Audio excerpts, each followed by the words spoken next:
In the Bible, we find one of the most beautiful appeal from God. It says, "Today, if you hear His voice, harden not your heart." Would you like to spend this day with God?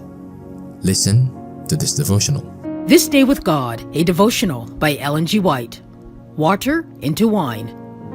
This beginning of miracles did Jesus in Cana of Galilee and manifested forth His glory. John 2, verse 11. During the wedding feast of Cana of Galilee, at which Christ was present, it was discovered that from some cause the supply of wine had failed. This caused much perplexity and regret. It was unusual to dispense with wine on festive occasions, and his absence would seem to indicate a want of hospitality. As a relative of the parties, Mary had assisted in the arrangements for the feast, and she now spoke to Jesus, saying, "They have no wine." John 2, verse 3. These words were a suggestion that He might supply their need. But Jesus answered, "Woman, what have I to do with thee? Mine hour is not yet come." The response of Christ did not discourage His mother. At the right moment He would act His part. His mother saith unto the servants, "Whatsoever He saith unto you, do it."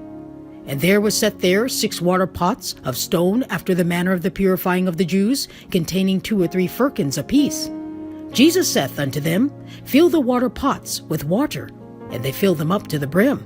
And He saith unto them, "Draw out now and bear unto the governor of the feast." And they bare it. When the time had fully come, the miracle wrought by Christ was recognized. As soon as the ruler of the feast put the goblet to his lips and tasted the wine, he looked up with glad surprise.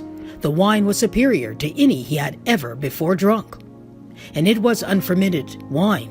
He said to the bridegroom, "Every man at the beginning doth set forth good wine, and when men have well drunk, then that which is worse, but thou hast kept the good wine unto now." John 2, verse 10.